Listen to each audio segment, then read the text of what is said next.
Ekadi Silver Jewelry, a unit of Hamsa Jewels. Call 9100079997.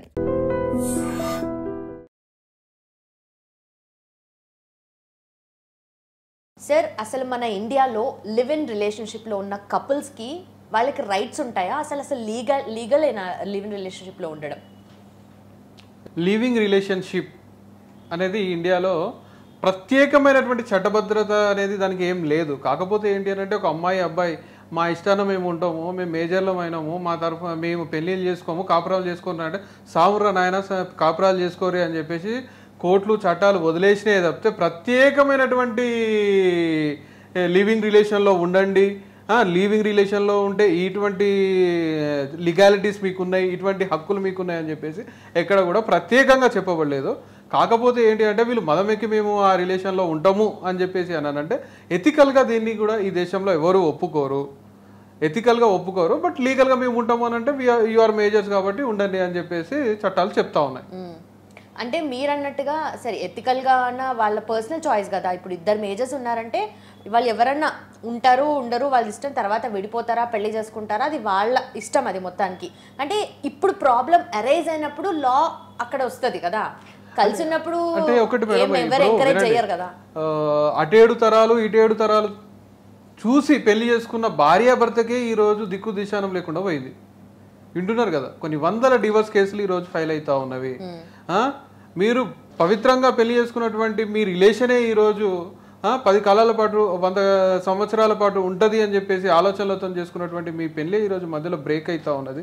Divorce పేరు మీద మీరు విడిపోతా ఉన్నారు. అలాంటప్పుడు మీరు ఏం ఎక్స్పెక్ట్ చేస్తున్నారు? లివింగ్ రిలేషన్లో ఏం ఎక్స్పెక్ట్ చేస్తున్నారు?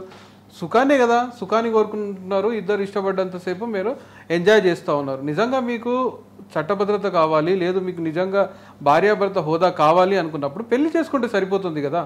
పెళ్లి చేసుకోకుండా ఇలా లివింగ్ రిలేషన్లో మీరు ఉంటున్నారు అని అంటే మీ మైండ్లోనే తప్పు ఉంది. మీకు పెళ్లి అవసరం లేదు అనుకున్నప్పుడు మరి ఇంకా ఎటువంటి హక్కులను మీరు కోరుకుంటున్నారు?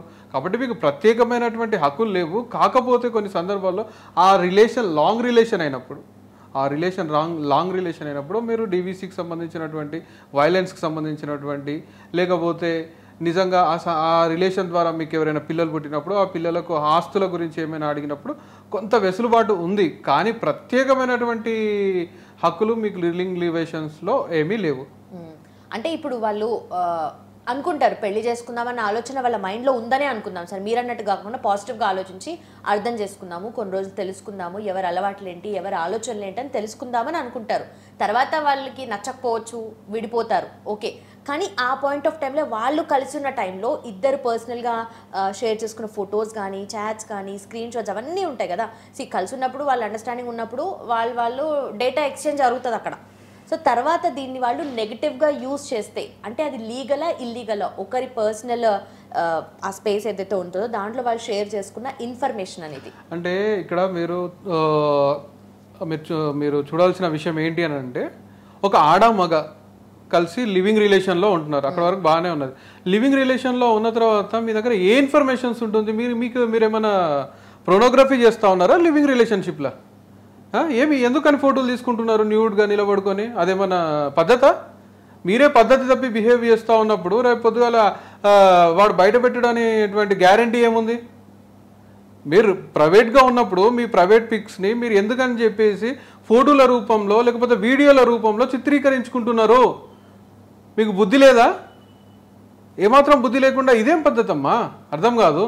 వాడు అన్నాడు మదం ఎక్కి కొవ్వెక్కి, అవును ఫోటోలు తీసుకుందాం మనం బట్టలు లేకుండా అని చెప్పేసి నువ్వు తీసుకుంటావా? సో ఇది పద్ధతి కాదు. ఆ తర్వాత మళ్ళీ వాడేదో చేసిండు వైరల్ చేస్తాడు అని అంటే నీకు తీసుకునే ముందే ఉండాలి. నువ్వు ఉన్నదే ఒక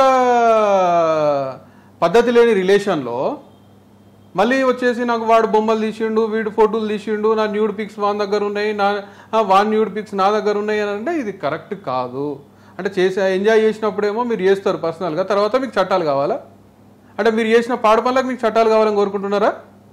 సో మీరు ఏంటి అంటే లివింగ్ రిలేషన్లో ఉన్నప్పుడు మీ లిమిట్స్లో మీరు ఉండండి. భార్యాభర్త అయినా లివింగ్ రిలేషన్ అయినా ఏదైనా కానీ మనం ఉన్నది ఇక్కడ భారతదేశంలో, భారత భూమి మీద మనకంటూ కొన్ని సాంప్రదాయాలు ఆచారాలు వ్యవహారాలు ఉన్నాయి.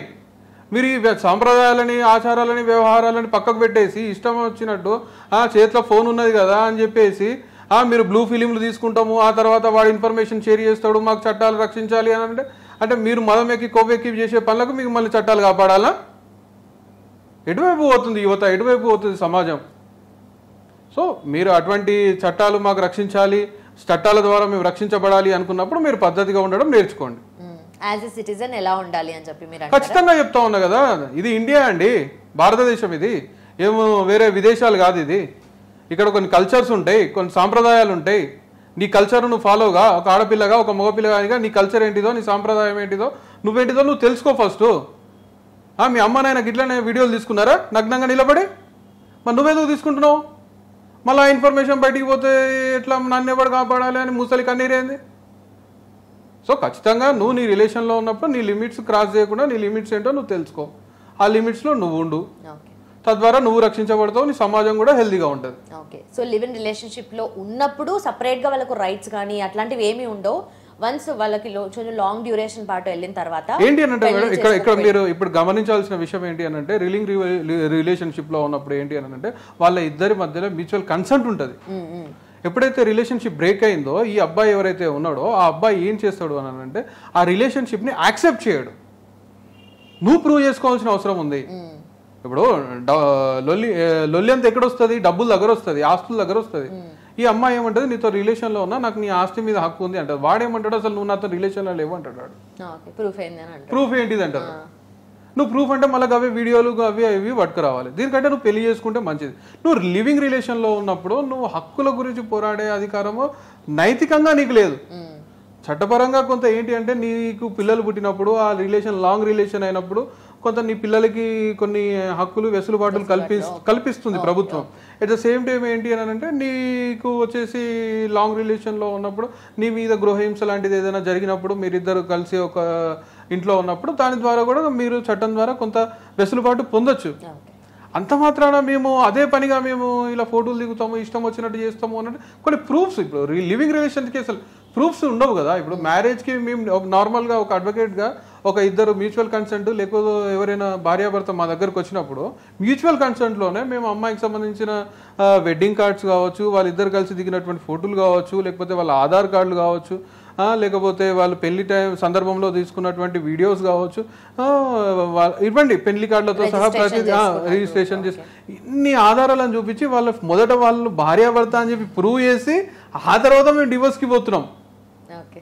అట్లాంటిది నీకు ఇక్కడ ఎటువంటి లీగాలిటీ లేదా, నీకు ఎటువంటి సర్టిఫికేట్ లేదా? లీగల్ మ్యారేజ్ సర్టిఫికేట్ ఉంటుంది కానీ ఇక్కడ లివింగ్ రిలేషన్కి సర్టిఫికేట్ ఉంటుందా? లివింగ్ రిలేషన్కి సర్టిఫికేటే లేనప్పుడు నువ్వు లివింగ్లో ఉన్నాను ఎట్లా చెప్పుకుంటావు? అంటే మళ్ళీ ఈ దిక్కుమాల ఫోటోలు దిగాలి అంటే వాడు లివింగ్ రిలేషన్ లేదు, ఈ అమ్మాయి కొవ్వెక్కి నాతో ఉన్నది, ఈ అబ్బాయి నాతో కొవ్వెక్కి ఉన్నాడు, మేమిద్దరం మ్యూచువల్ కన్సెంట్గా వన్ నైట్ స్టాండ్కి పోయినాము అని చెప్తారు. అప్పుడు రిలేషన్షిప్ ఎక్కడికెళ్ళి వస్తుంది? సో మీరు జాగ్రత్తలో ఉండండి. అదే తప్పితే నాకు చట్టం భద్రత కల్పించాలా, నా మానాన్ని నేను ఇష్టం వచ్చినట్టు చేస్తా అని చెప్పేసి చెప్పడం సరైన పద్ధతి కాదు. ఓకే. సో చట్టం ఎట్లాగూ మనం ప్రొటెక్ట్ చేయడానికి ఉండనే ఉంటుంది, కానీ యాజ్ ఎ సిటిజన్ మన జాగ్రత్తలో మనం ఉండాలి అని చెప్తాం. Thank you so much.